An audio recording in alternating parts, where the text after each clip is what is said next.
Hello, everyone, and welcome to our Sunday segment of Divine Femininity United. I am your girl, Dr. Bianca Mz Bee Lee, and we are here for another chapter reading. As you see, we are going live on an hour that we typically do not go live on Sunday. We're usually going live 2 hours earlier, 5 p.m. Eastern Standard Time. But today, I had a selfish moment and I said, you know what? I'm going to put this off for a little bit. Why? Because today was a day for me to have some girl time, pamper time. And that's exactly what I did. Okay. We went out, we got our nails done, our fingers, our toes. And that's exactly what I did. And it felt good. It felt good to get out. It felt good to pamper and have some self care. And it felt good to be amongst other feminine energy. Okay. So that we can do the girl things. All right. So that's exactly what happened. And I could have gone live a little earlier, maybe about 6 Eastern, but I wanted to give myself and pace myself and, that type of thing. So here we are, 7 p.m., first time. I don't know if it's the only time because who's to say what the future will hold, but this is our first time going live at this hour. But all is well. All is well. Today we are reading through, as we've been reading through, the wonderful book, Letting Go, The Pathway of Surrender, written by the late great Dr. David R. Hawkins. This book has been amazing, absolutely amazing. And we have been here journeying through it beautifully. Oh my goodness. I'm not sure about you, but I have been getting so much out of this. And I just pray that you are as well. Okay. So, as you know, I like to say, without further ado, I'm going to go ahead and jump into this live segment. All right. At any point, whenever you or if ever you have something that you want to share, add to the conversation, please feel free to do so. That's what the chat and the comments are there for. We're airing live on multiple platforms: Clubhouse, Facebook, Instagram, LinkedIn, YouTube, Twitter, all of those things. So we're everywhere. So from wherever platform that you're listening from, number one, I thank you for your presence. I thank you for your energy and for sharing it with us here. And then number two, use your voice. Okay. Use your voice, use the comments, use the chat section for your voice. Okay. And I will give sound to your words and we will talk about it collectively. That's what we're here to do. Okay. Without further ado, we are going to read chapter 14 entitled Reducing Stress and Physical Illness. Psychological aspects and stress proneness. Though available to all of us, the state of peace is reached by very few people. The inner experience of most people is marked by constant stress. Most of the stress that results in emotional and physical disorders in our society is psychological in origin. Our response to stress depends on our stress proneness. And as we pointed out earlier, this is directly the result of the amount of suppressed and repressed feelings we have accumulated. The more emotional pressure that is surrendered and let go, the less vulnerable we are to stress response and stress related diseases. The main stress to the majority of us, most of the time, is not due to external stimuli, but to the pressure of our own suppressed emotions. These suppressed emotions become the primary stressor so that even in a calm external environment, we are still subject to chronic internal stress. We can observe that the external stress factors are merely the straws that eventually break the camel's back. The main stress load is what we carry around with us all the time. The psychological programming in our society is so extensive that for most people, even relaxing and enjoying a vacation is a problem. Guilt says we should be doing something else. There is disappointment when immediate relaxation does not occur. There is restlessness and the endless pursuit of fun activities to avoid the pain of facing our own inner self. Most busy executives begin to secretly look forward to getting back to work while they are on vacation.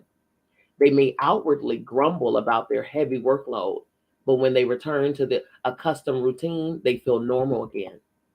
The effects of suppressed and repressed feelings plus stress precipitating factors are responsible for most emotional and physical illnesses. There is an emotional psychological component in all diseases, And because of this, it is possible to reverse the disease process by removing the internal stress factors.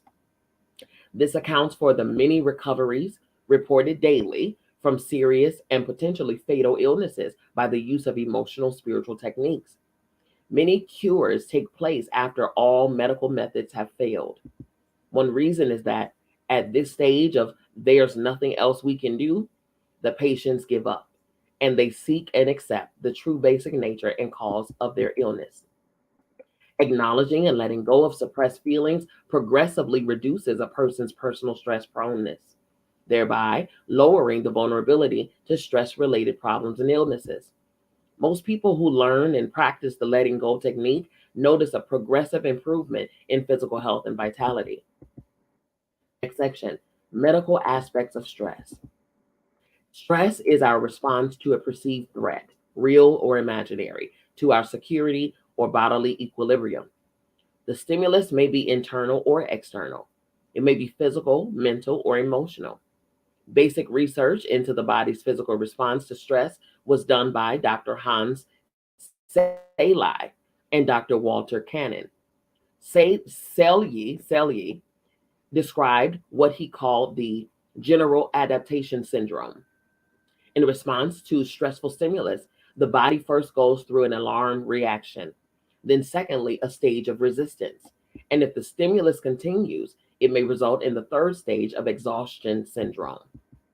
The alarm reaction occurs via the pathway of the cerebral cortex, the hypothalamus, which is the lower brain, the adrenal glands, then to the bloodstream, which is the cortisol and adrenaline. In addition, there is the release of brain hormones and stimulation of the body's sympathetic nervous system.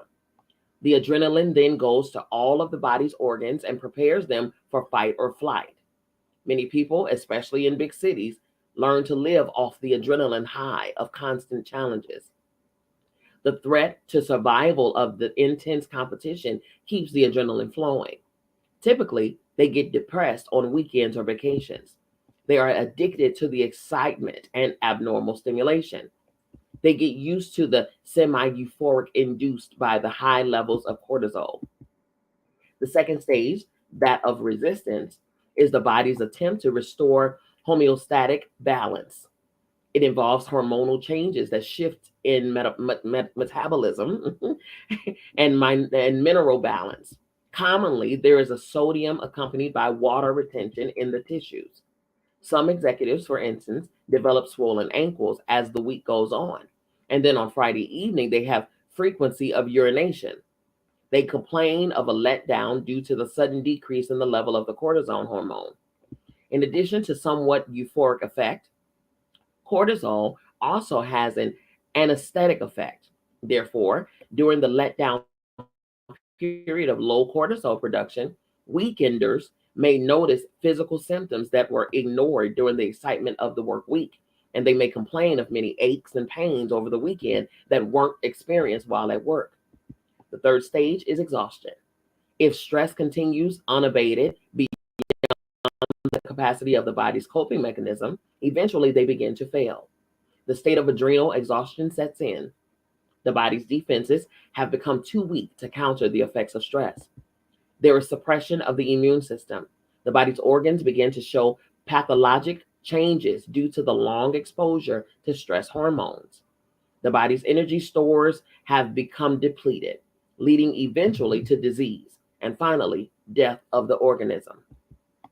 During the acute alarm reaction, the stomach's motility halts, digestion stops, and the blood supply to the stomach's lining is decreased.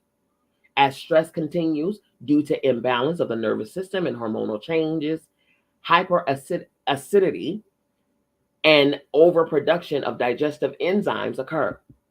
The heightened digestive enzymes and hydrochloric acid acting on the weakened gastrointestinal lining, the weakened gastrointestinal lining, result in ulceration, producing stress ulcers.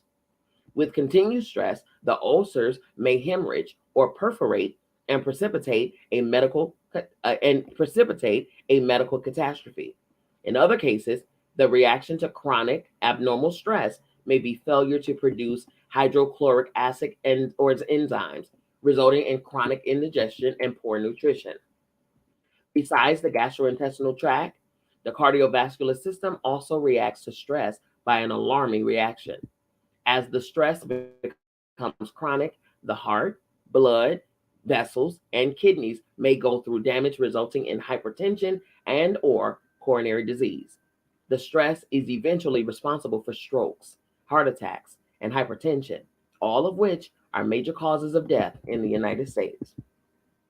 Man, what he just walked us through was the whole process of how unresolved and unattended to stress can take effect in our body from the beginning to the end, which is death, possible death. Okay. Man, oh man, oh man. Next section, energy system response to stress and the acupuncture system. The body has three nervous systems. One, the voluntary network of nerves under conscious control and distributed primarily to voluntary muscles. Two, the involuntary or autonomic nervous system, which is the sympathetic and parasympathetic, which is usually unconscious and which controls the body's organs and physiological functions, such as the heartbeat, blood flow and distribution, digestion, and body chemistries. And then three, the acupuncture system, which transmits the bioenergy to all the body's structures and internal organs. This third system is least known in Western medicine, but long understood in Eastern medicine and society. In the acupuncture system, there is a flow of vital energies throughout the physical body via the body's invisible energy blueprint. This energy system is described as having 12 main channels over the surface of the physical body. Down the 12 major acupuncture meridians, from these channels, there are many tributaries leading into the body's various organ systems.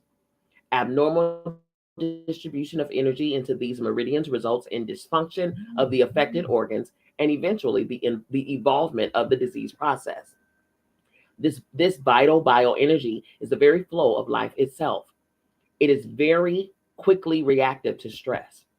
This bioenergy reacts from instant to instant due to fluctuating factors in our lives, which are the changing patterns of our perceptions, thoughts, and feelings.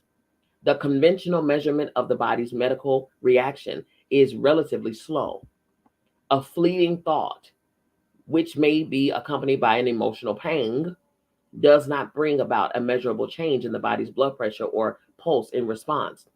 However, it instantly registers in the bioenergy system where a variety of rapid changes can be observed by scientific, psychic, and clinical methods. The overall balance of the body's acupuncture energy system is regulated by the activity of the thymus gland. The bioenergy system is intimately connected to the body's immune system via the thymus gland. Chronic stress weakens the body's immune system, suppresses the thymus gland, and throws the bioenergy system out of balance. Strengthening the thymus gland or taking thymus supplements rebalances the bioenergy system.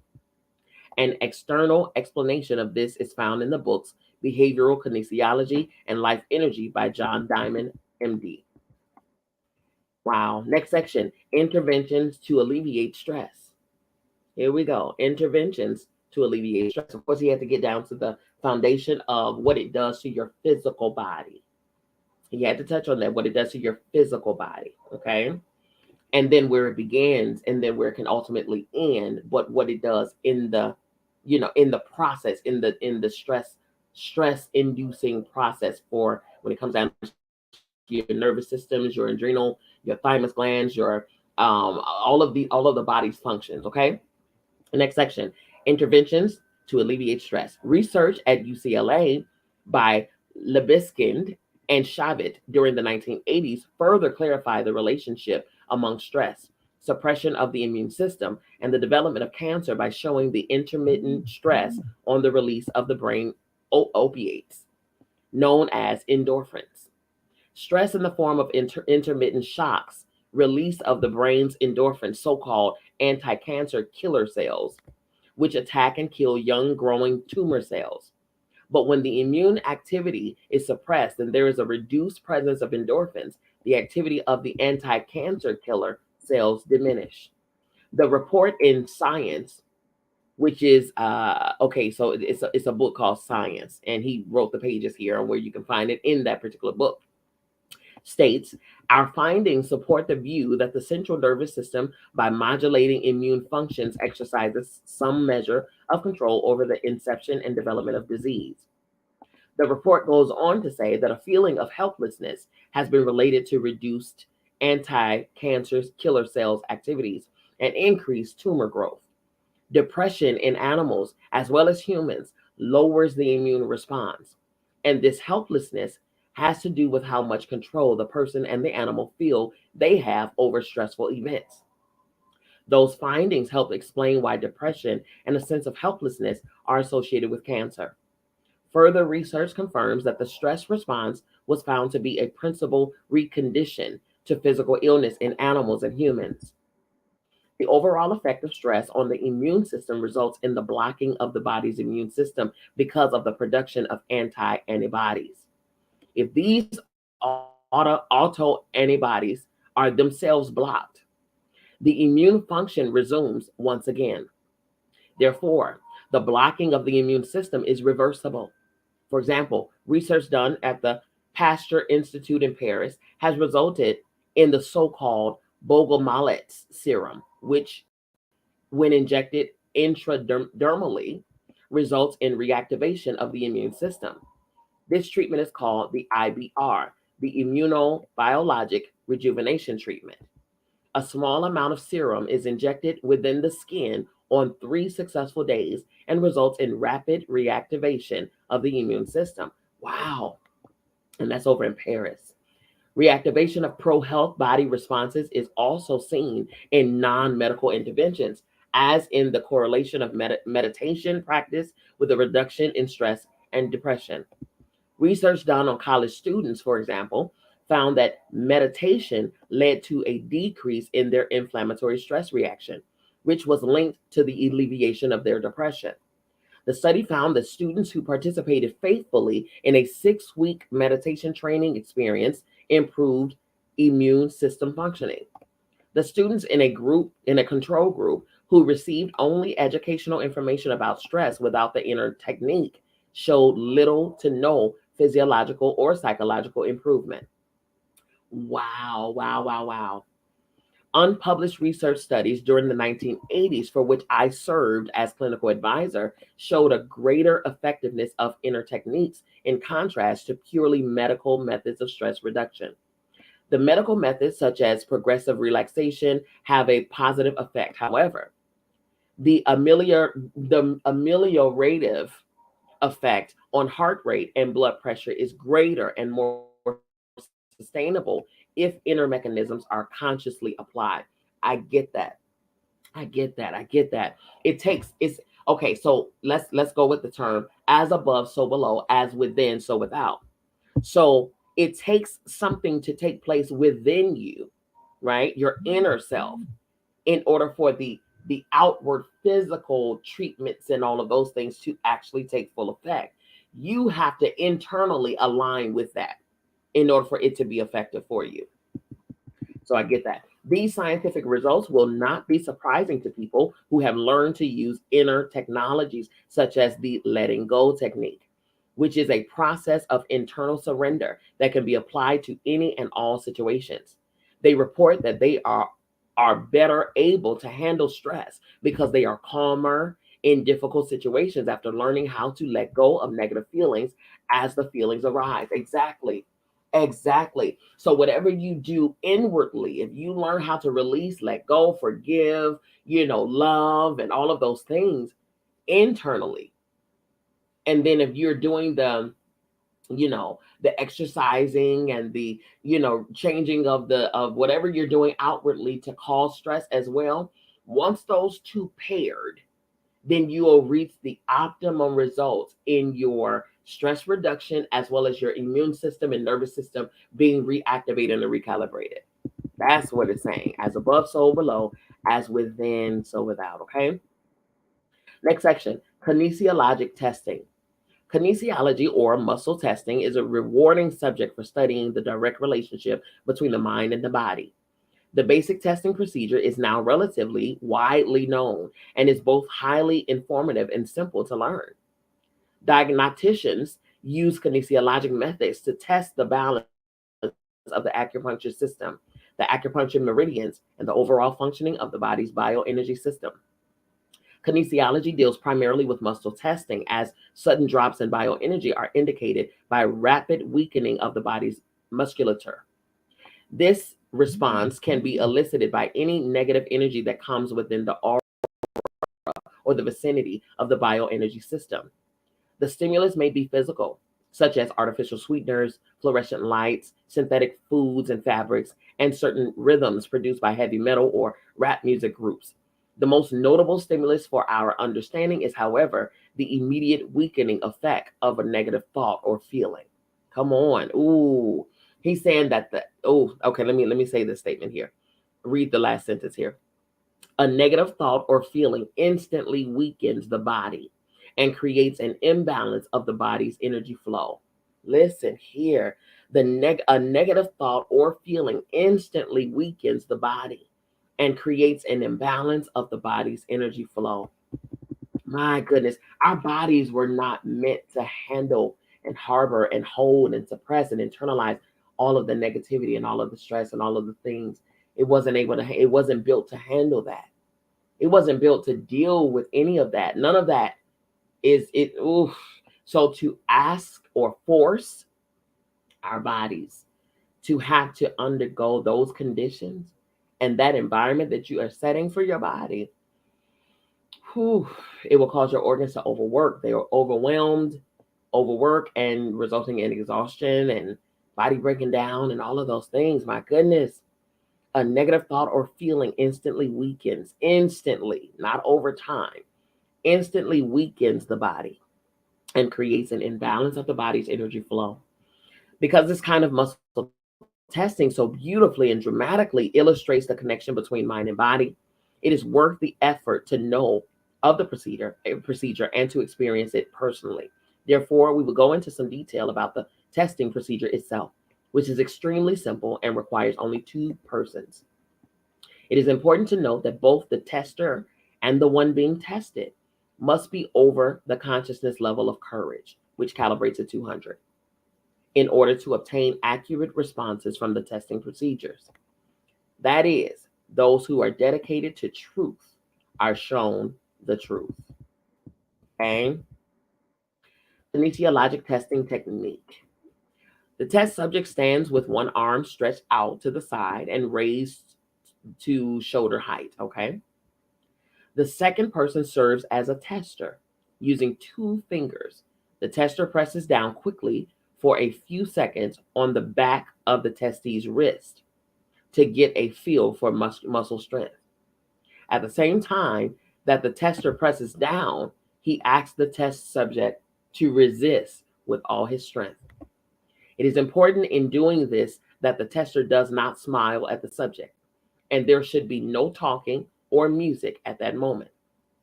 It is best to have the test subject view a neutral object, such as a blank wall, or shut the eyes. After several trials, the tester will get a feel of the strength of the subject's muscle. For the demonstration, simply have the subject think of an emotionally unpleasant situation or hold in mind an unpleasant person. While the subject holds that unpleasant thought in mind, the tester presses down again for a few seconds to test the strength of the subject's arm, which is still being held out horizontally. At the same time, the test subject again resists with all his strength. It will be observed dramatically that there is a sudden major weakening of the deltoid muscle, which, with testing, will indicate a loss of about 50% of muscle strength. Wow. Now have the subject think of someone he loves and retest. He will instantly go strong. This is a dramatic and highly valuable phenomenon to experience and witness. The test can be repeated with various negative objects held in the subject's other hand, in their mouth, or placed on the crown of their head, or at the solar plexus, which is their stomach area. To do this, Have the subject look at a fluorescent light or a television commercial at the moment of testing, or test the difference between the effect of classical music versus heavy metal or rap. Homemade bread versus machine made bread. Sugar versus honey. Synthetic fabrics versus cotton. Wool or silk. Junk food versus organic health food. Synthetic vitamin C versus organic rose hips vitamin C. Additional tests can be done for individual reactions to diet sodas, cigarettes, soap, favorite foods, and other objects with which we come into frequent contact. As various objects and the effects of thoughts and feelings are tested, it soon becomes obvious that everything in the universe has a vibration and that the vibration has a strengthening or weakening effect. For instance, to demonstrate the weakening effect of a negative energy food, such as artificial sweeteners, it is not necessary to place the food in the mouth. It will have the same weakening effect if you place in the opposite hand or on the top of the head. Wow, wow, wow, wow. When a person uses the mechanism of surrender and lets go of a negative feeling, the muscle testing we have described will change from weak to strong. As negative thoughts or belief systems are surrendered, they no longer have the power to deplete our energy. This is a basic law of consciousness. We are subject only to what we hold in mind. The body will respond to what we believe. I'm going to say that again. The body will respond to what we believe. We are subject only to what we hold in mind. If we believe that a certain substance is bad for us, then it will usually test weak with muscle testing. The same substance will make another person who believes that it is good for them strong. What is stressful to us, therefore, is primarily subjective. Muscle testing is responsible for unconscious belief systems as well as conscious ones. Testing often reveals that a person unconsciously feels or believes the opposite of what they think they consciously believe. The person, for example, may consciously believe that they want to heal, but unconsciously be attached to the payoffs of illness. A simple muscle test reveals the truth of the matter. My goodness. It's a lot of us probably need to be doing these tests, or have these tests done on us to see exactly where we stand. Are we saying what we mean, or are we saying things because it sounds good? Are we saying what we believe? Are we saying what we feel? Are we saying what we know, or are we saying what is pleasing to other people's ears, right? Next section, the relationship of consciousness to stress and disease. As we have seen, stress proneness and vulnerability are directly related to our general level of emotional functioning. The higher we are on the scale of consciousness, the less we respond with stressful reactions. We can take a simple incident from everyday life and illustrate the differences in reactivity. Let's say, for example, that we have parked our car, and just as we get out, the car parked in front of us backs up into our car with a thud. Our bumper and the front of the fender are dented. Here's what the different levels of consciousness might sound like. From the level of shame. How embarrassing. I'm such a lousy driver. I can't even park a car. I'll never amount to anything. Ooh. At the level of guilt. I had it coming. How stupid I am. I should have done a better job at parking. My goodness. At the level of apathy. What's the use? Things like this happens to me all the time. I probably won't collect on the insurance anyway. There's no use talking to the guy. He'll just sue me. Life stinks. Sheesh. At the level of grief. Now the car is ruined. It will never be the same. Life is grim. I will probably lose a bundle on this. At the level of fear. This guy is probably furious. I'm afraid he'll hit me. I'm afraid to talk back to him. He'll probably sue me. I'll probably never get the car fixed right again. Car repair people always rip me off. The insurance company will probably get out of this one, and I'll be the one left holding the bag. Wow, that's fear. Next level, desire. I can make a bundle on this. I think I will hold my neck and fake a whiplash. My brother-in-law is a lawyer. We'll sue the pants off this idiot. I'll get a settlement on the highest estimate and get it fixed at a cheaper place. See there? Next level, anger. The damn idiot. I think I'll teach this guy a lesson. He deserves a good punch in the nose. I'll sue his pants off and make him suffer. My blood is boiling. I feel shaky with rage. I could kill this bastard. Yeah, that's anger there. Next level, pride. Look where you're going, you fool. Oh God. The world is full of such bubbling idiots. How dare he damage my new car? Who the hell does he think he is? He's probably got cheap insurance. Thank God mine is the best. Ooh, that's definitely pride for sure. Next level is courage. We're going up the scale, you all, up the scale of consciousness. Next level is courage.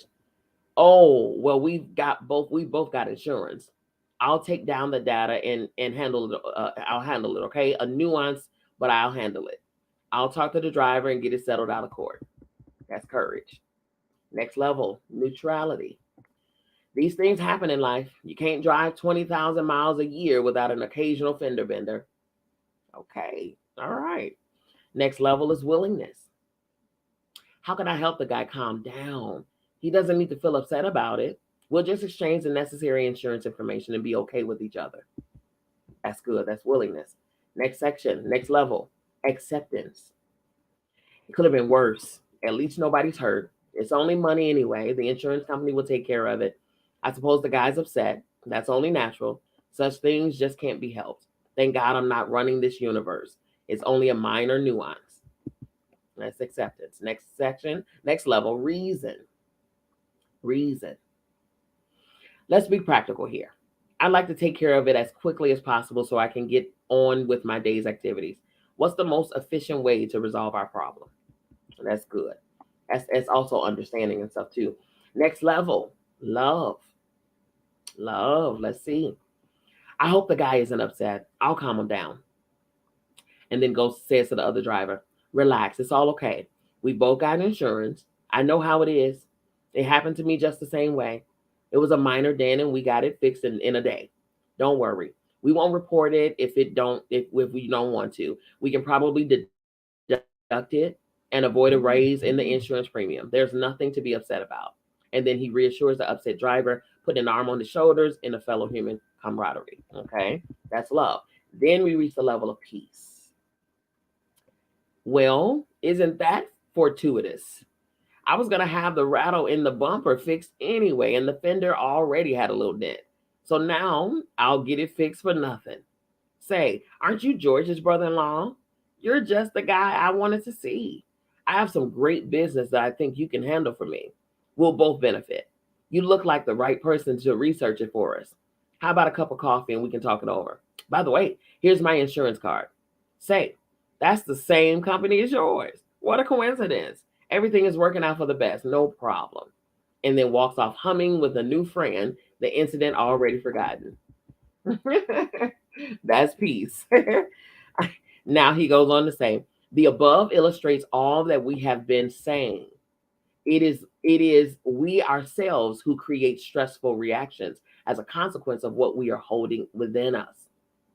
The suppressed feelings determine our belief systems and our perception of ourselves and others. These in turn literally create events and incidents in the world, events that we then turn around and blame for our reactions. This is a self-reinforcing system of illusions. This is what the enlightened sages mean when they say we are all living in an illusion. All that we experience are our own thoughts, feelings, and beliefs projected onto the world, actually causing what we see to happen. That's it. You are creating and writing your own experience in this life by your thoughts, your beliefs, your feelings, your words, your actions, all of that. Most people have experienced all of the different levels of consciousness at one time or another. But in general, we tend to operate primarily at one level or another for long periods of time. Most people are preoccupied with survival in all its subtle forms. And so they reflect primarily fear, anger, and a desire for gain. They have not learned that the state of lovingness is the most powerful of all survival tools. Interestingly, as we said in an earlier chapter, having a pet dog can lengthen a human life by 10 years. The love, affection, caring for another being, and companionship that go along with having a dog mitigate the negative effects of stress. Love stimulates endorphins and life energy, bringing a healing balm to stress prone lives. hmm That's it. That is the key to reducing stress. Love, love, love, love, love.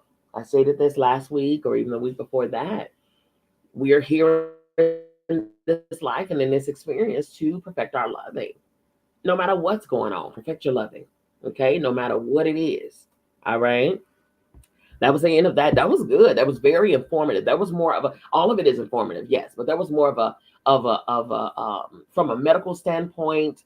Really, really, really, really giving us the whole process from the beginning of something stressful, all the way through, and what it can do to our bodies and our minds, our organs, our all of the stuff, and then how from a level of consciousness how we can change the outcomes of what's going on. And the levels of consciousness can be understood more by reading the previous book that we just finished reading prior to this one, Power versus Force. If you need that book, then I have that for you as well, okay? As well as this one. All right. Next chapter 15, we will be embarking on Tuesday.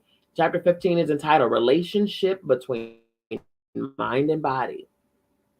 Relationship between mind and body. Okay. Be sure you all to email me if you need the book and you need your copy. Email me so that we can get that book over to you.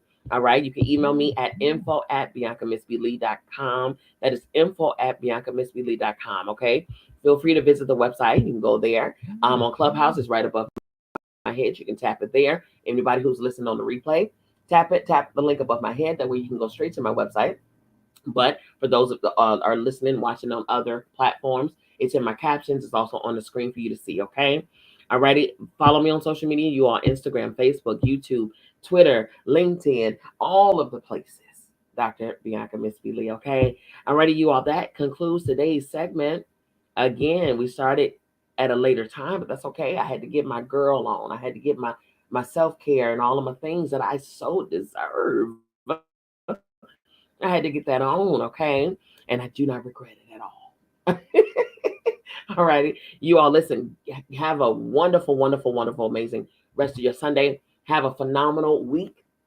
All wins, no losses, all hits, no misses. We win. That's all we do, no matter what, okay? Period, point blank. I love you. I mean it. There's absolutely positively nothing you can do about it. Don't you even try it because it won't work anyway. All right. Have a phenomenal rest of your day. Peace.